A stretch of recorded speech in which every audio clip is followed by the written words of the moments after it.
The Wyoming autumn wind carried the scent of coming snow as rancher William Bill Harrison finished checking his cattle in the far pasture. It was October 1895, and Bill had been living alone on his spread for 8 years since retiring from his job as a territorial judge. The solitude suited him fine after decades of dealing with the worst humanity had to offer. Bill was riding back toward his ranch house when he saw them.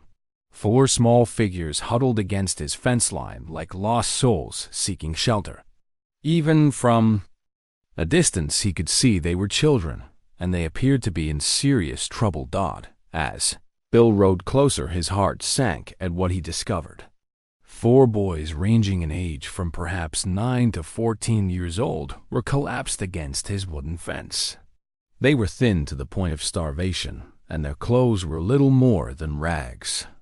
Most alarming of all, they showed signs of having been beaten recently. "Easy there, boys," Bill said, dismounting from his horse and approaching slowly. "I am not going to hurt you. When did you last eat?" The oldest boy looked up with eyes that held far too much pain for someone his age. He tried to speak, but could only manage a hoarse whisper. "2 days ago, mister. Maybe 3.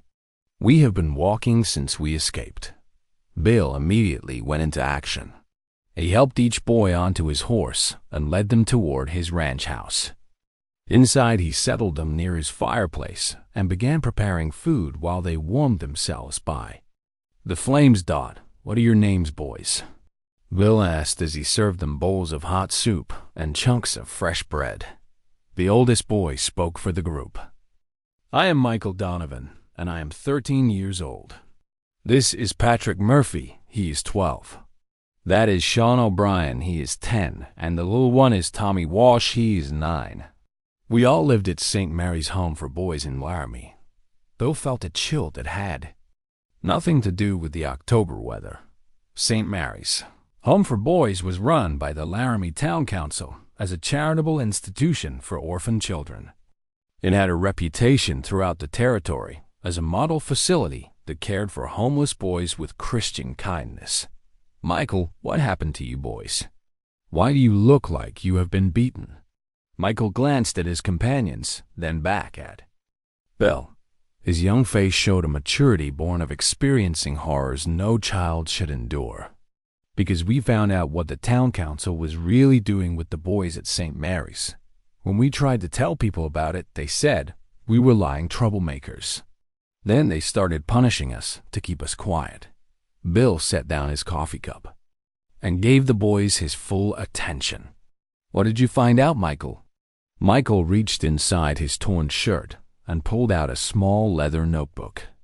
He handled it like it contained the most precious secrets in the world. "We found this hidden in the office of Councilman Bradley. It is records of all the terrible things they have been doing to the boys in their care." Bill accepted the notebook with careful hands. As he opened it and began to read, his face grew darker with each page. What he found documented was a systematic operation to exploit the children in ways that defied belief. The notebook contained detailed records showing that the Laramie Town Council had been using the orphanage as a source of unpaid labor for various businesses throughout the territory. Boys as young as 8 were being rented out to work in dangerous conditions at mines, cattle ranches, and railroad construction sites. But the exploitation went beyond forced labor. The records showed that the town council was also selling older boys to buyers who wanted them for purposes that the notebook only hinted at in coded language. Bill's experience as a judge allowed him to understand what those codes meant, and the knowledge made his stomach turn. "Michael," Bill said, looking up, "from the damning evidence, how did you boys get hold of this notebook?" Michael's voice was steady despite the tears in his eyes. "Patrick here can pick locks real good. We heard Councilman Bradley and Mayor Peterson talking about moving some boys to a place called Devil's Ranch. We knew the boys who went there never came back, so we decided to find out what was really happening." Patrick spoke up for the first time. "We snuck into Councilman Bradley's office at night and found that book in his safe.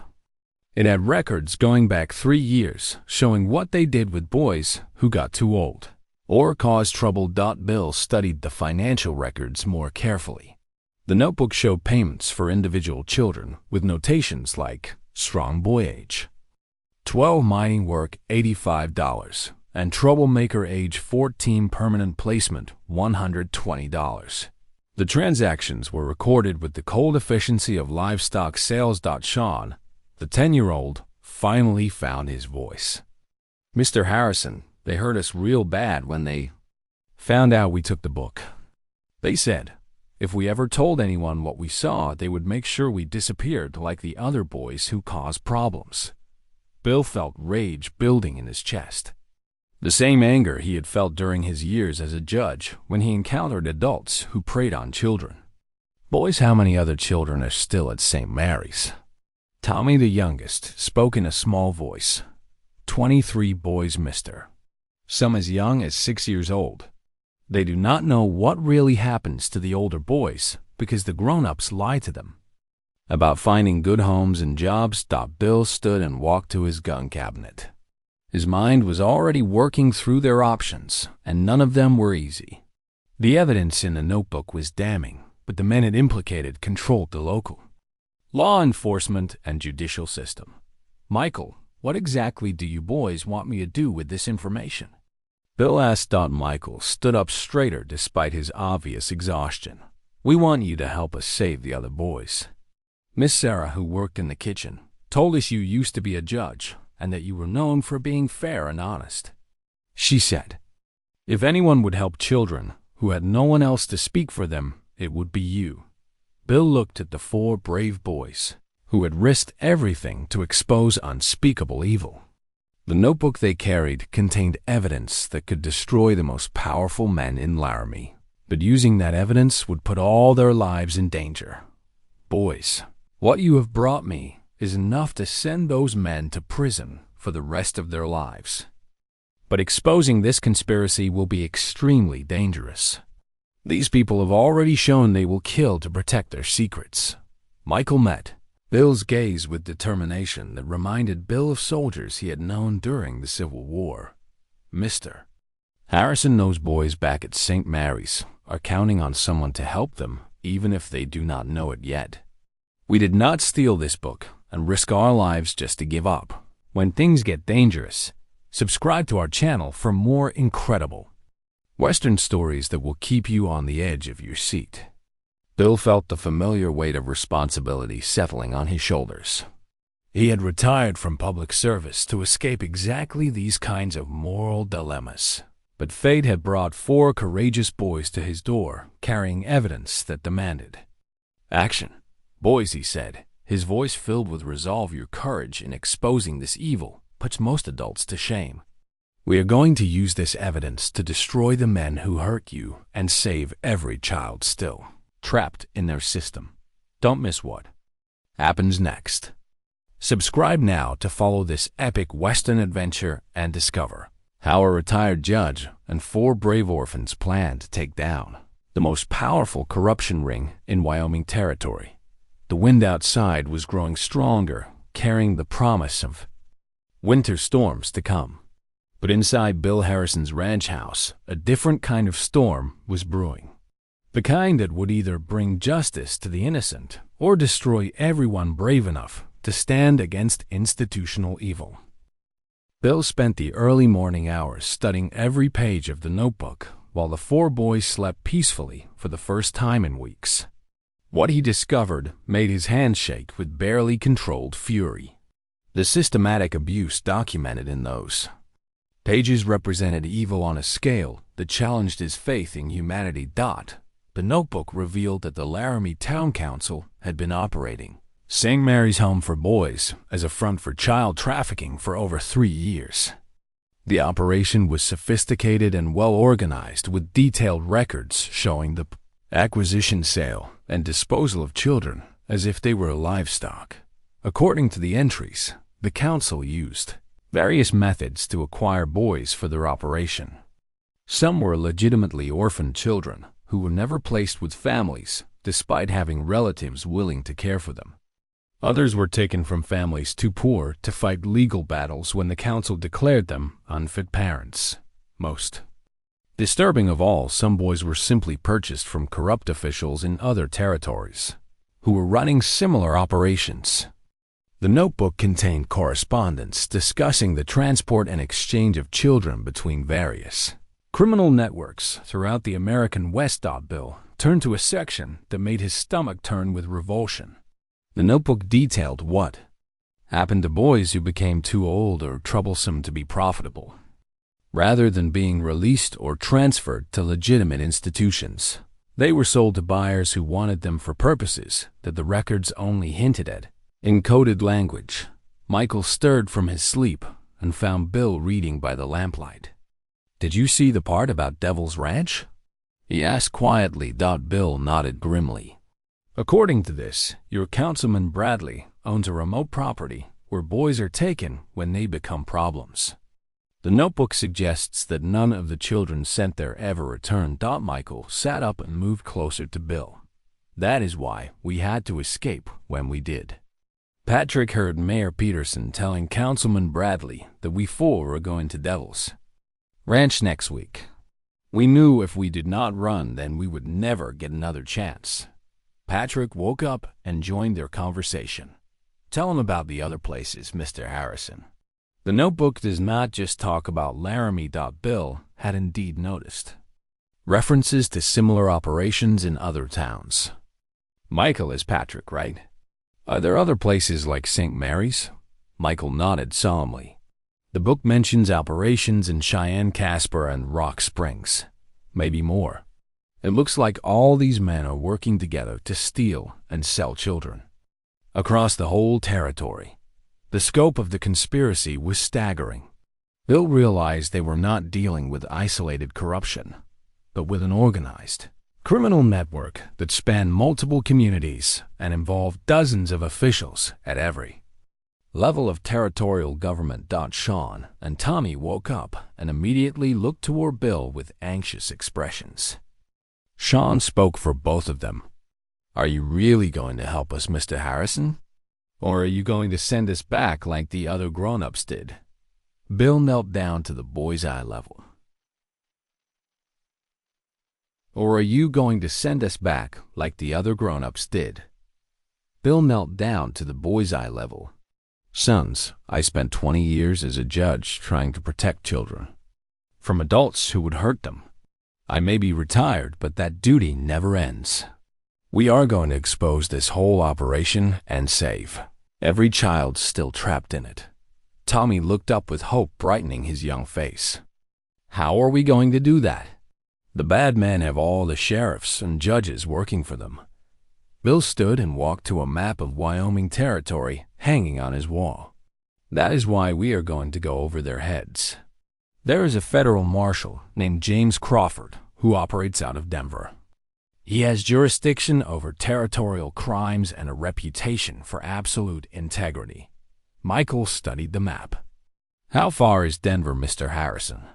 "About 200 miles through some rough country," Bill replied. "It will take us at least a week to get there, and that assumes we can avoid the men who will certainly be looking for you boys." Patrick looked worried. "What if Marshal Crawford does not believe us? What if he is working with the bad men too?" Bill had considered this possibility. "Jim Crawford served with me during the war. He is one of the most honest men I have ever known.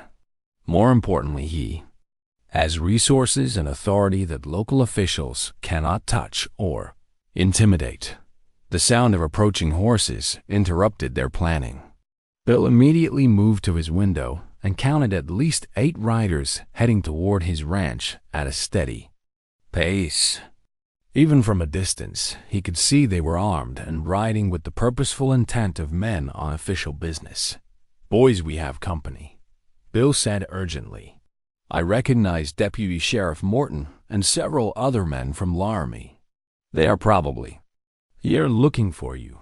The 4 boys immediately went into action, showing survival skills they had learned through bitter experience. Michael helped Tommy hide under a loose floorboard, while Patrick and Sean concealed themselves in a storage room. Behind the kitchen, Bill waited until his unexpected visitors reached his front porch before opening the door. Deputy Morton stood there with 7 other men, all displaying the casual arrogance of people accustomed to intimidating others. "Judge Harrison," Morton said with false politeness, "we are looking for 4 runaway boys from St. Mary's home. Their guardians are worried sick about them, and we have reason to believe they might have come this way." Bill met Morton's gaze steadily. "I have not seen any boys, Deputy. This is not exactly a place children would wander to on their own." Morton stepped inside without invitation, his eyes scanning the room for any sign of the fugitives. "The boys we are looking for are dangerous, Harrison. They have been telling lies about respected members of the community, and they might be carrying stolen property. What kind of stolen property?" Bill asked. Morton's expression hardened. "Documents that belong to the town council. Private papers that were taken from a locked office. If you see these boys, you need to turn them over to us immediately for their own safety. I will keep that in mind, Deputy." Bill replied, wondering how many other people Morton had told similar lies to over the years. Don't miss the next chapter of this epic Western adventure. Subscribe to our channel to follow this dangerous mission and discover whether Bill and the boys can reach Denver before Morton and his men capture them. After Morton and his men left, Bill helped the boys out of their hiding places. Their faces were pale, but determined, showing courage that impressed the old judge. "Boys," Bill said, checking his weapons and gathering supplies, "we cannot stay here any longer. Morton knows you are in the area, and he will be back with more men. We leave for Denver within the hour." Michael looked at his companions, then back at Bill. "We are ready, Mr. Harrison.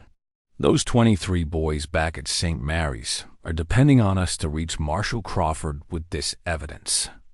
Bill felt a surge of pride in these remarkable children. "Then let us not disappoint them. We have a long, dangerous journey ahead, but justice is waiting at the end of it." The pre-dawn darkness provided cover as Bill and the 4 boys left his ranch heading south toward Denver.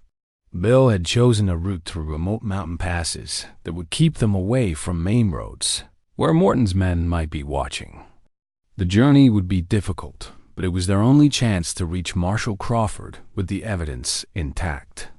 The boys proved to be excellent travelers despite their recent ordeal.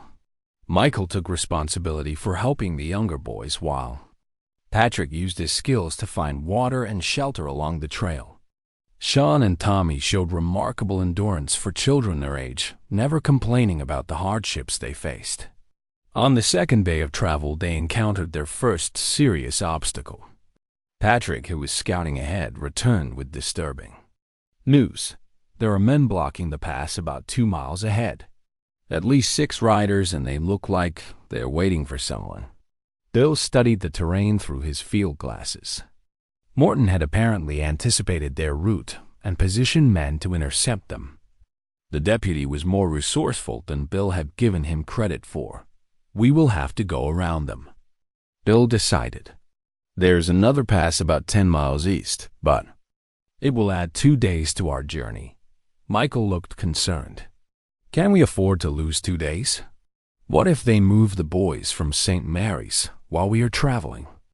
Bill had considered this possibility.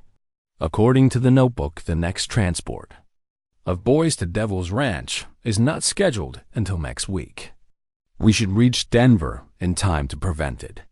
The detour through the Eastern Pass proved to be more challenging than Bill had anticipated. The trail was poorly maintained and dangerous, with several sections where they had to lead their horses on foot across treacherous rock slides. On the 4th day, Sean developed a fever that left him weak and unable to ride. Bill made the difficult decision to stop and rest, giving the boy time to recover, even though it meant further delays in reaching Denver. Tommy stayed close to his sick friend, sharing his blanket and making sure Sean drank enough water. The loyalty between the boys reminded Bill of soldiers he had known who would risk their lives for their comrades. That evening, as they camped, In a sheltered canyon, Michael approached Bill with a question that had been troubling him. "Mr. Harrison, what happens to us after we give the evidence to Marshal Crawford? We do not have anywhere to go, and we cannot go back to St. Mary's." Bill had been thinking about this problem since they left his ranch. "Michael, you boys have shown more courage than most adults I have known. If you are willing, I would like you to come live at my ranch. It gets lonely out there, and I could use the company." The four boys looked at each other with amazement. Patrick spoke for all of them. "You would really want us to stay with you permanently?" Bill smiled at their hopeful expressions. "Sons, I never had children of my own, and my wife died years ago. You boys have given me a purpose I thought I had lost. I would be honored to have you as my family." Tommy, despite his concern for the sick Sean, grinned widely. "Does that mean we would be real family? Like brothers? As real as any family ever was," Bill assured them. "We would make it legal through proper adoption procedures once this business with the town council is settled." The rest of the journey passed without major incident. Sean recovered from his fever, and they made good time through the remaining mountain passes.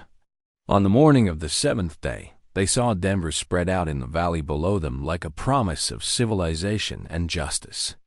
Marshal James Crawford proved to be everything Bill had remembered. He was a man of perhaps 50 years, with graying hair and the steady eyes of someone who had spent his career fighting corruption and injustice. When Bill presented the notebook and explained their circumstances, Crawford listened without interruption. "This is enough evidence to hang every man involved," Crawford said after studying the damning records. "Judge Harrison, you and these boys have uncovered one of the largest child trafficking operations I have ever seen." Michael stepped forward. "Marshal Crawford, there are still 23 boys at St. Mary's who do not know what is really going to happen to them. Can you save them before the bad men hurt them?" Crawford's expression hardened with determination. "Son, we are going to save every child mentioned in this notebook. More than that, we are going to destroy this entire network and make sure nothing like this ever happens again." The federal operation that followed was swift and thorough. Crawford coordinated with honest lawmen throughout the territory to conduct simultaneous raids on all the locations mentioned in the notebook. The Laramie Town Council was arrested along with dozens of their accomplices in other communities. The trials exposed corruption that reached into multiple territorial governments, leading to reforms in child welfare laws throughout the American West. Most importantly, the 23 boys still at St. Mary's were rescued and placed with families who genuinely wanted to provide loving homes. Subscribe now to our channel for more epic Western stories that celebrate the triumph of good over evil. Michael, Patrick, Sean, and Tommy were legally adopted by Bill Harrison, who discovered that raising 4 remarkable boys gave new meaning to his retirement years. His ranch became a place of healing where other rescued children could visit and learn that adults could be trusted to protect them. The notebook that had started their adventure was preserved as evidence in the federal archives, serving as a reminder of how ordinary people could defeat extraordinary evil when they found the courage to act. It proved that sometimes the most important battles are fought not by armies, but by children brave enough to risk everything for justice. Bill Harrison never regretted leaving his quiet retirement to help 4 runaway orphans. Instead, he found that his greatest accomplishment as a judge was not any sentence he had passed, but the family he had gained by standing up for children who had no one else to speak for them. This Western story reminds us that heroes come in all ages, that family is defined by love rather than blood, and that justice sometimes depends on the courage of those who have the least power to stand up to those who have the most.